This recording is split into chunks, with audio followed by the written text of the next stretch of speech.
Okay, so I apologize for the abrupt ending. I did not realize that it only recorded for 15 minutes, but I learned my lesson, and so here's part two. So I was talking about the pages 10, 11 and 12. I apologize. That I found the most intriguing. And I was at the place where we were talking about position students to use one another as mathematical resources. I find that rather intriguing because if you think about it, we as teachers or educators, we go to PLCs each week. We collaborate. We share ideas. We bounce off of each other. We use each other's lesson plans, or we tweak it just a little, make it ours. We discuss activities. We work together. We're constantly making things better, using each other's brains or each other's intellectual work. And so doesn't it make so much sense if we teach and empower our students to do the same thing? And then as I started really thinking about it, I said, wow, okay, think about this. Instead of just using each other, like the students just using each other in a classroom, they could even reach out to other schools. Class A, math class at Broussard Middle, could reach out to Class B at David Thibodeau STEM, or they could reach out beyond that. It could be some other middle school, maybe in Arkansas, maybe in Canada, maybe in Antarctica. I mean, wherever. And I think about the many resources, the minds that are out there, the way that they solve these problems. And if we utilize those resources, whether we can see them or not, and it's so much more possible now because we have the internet.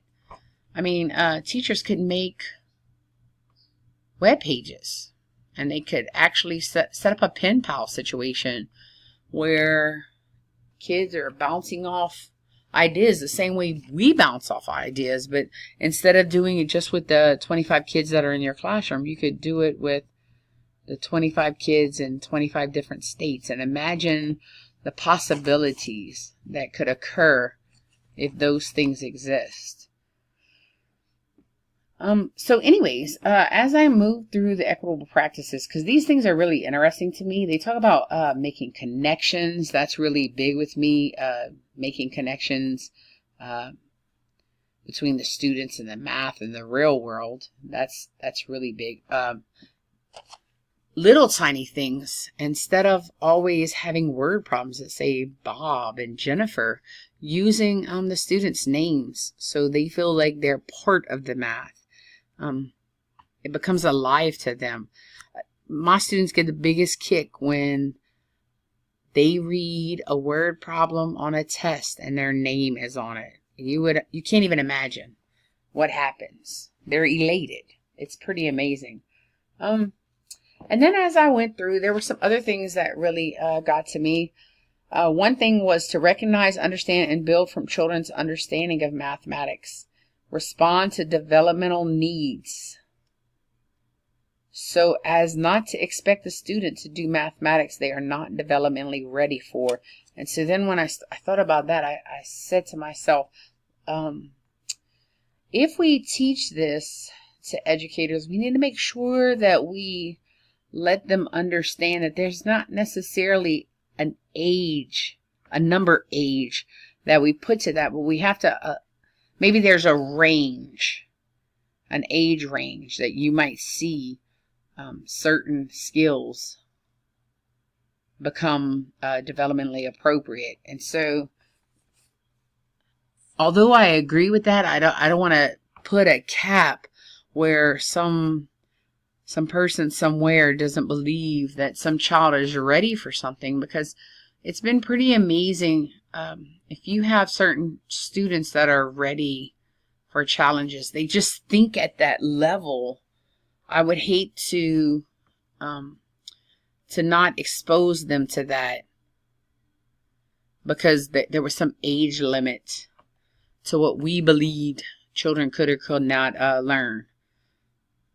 So although I do agree with that, I think that we have to be careful as well, especially when we're teaching other teachers about developmental appropriateness. And so one last thing. So engaging students in conversations about real world problems. My thing all day, every day would be cooperative learning groups. Something about isolated learning. The word isolation just is icy, if you ask me. I mean, sitting there all alone, trying to figure out stuff all by yourself. Something about that doesn't always really work for me.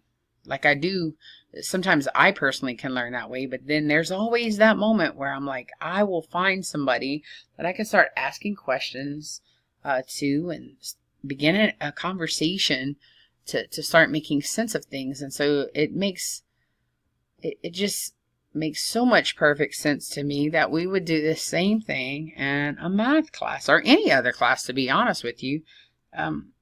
Students need to have the opportunity to, one, socialize. And so if we teach them to socialize about real world problems that are aligned to mathematics, I mean, that's a total win-win situation. I don't see how that possibly could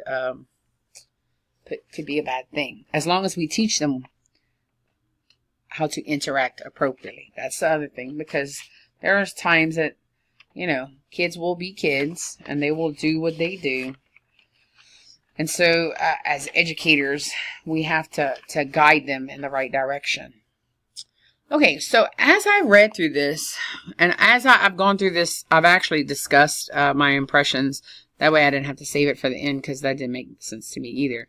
But some questions that I asked myself is, why isn't the Louisiana Compass rubric subject specific?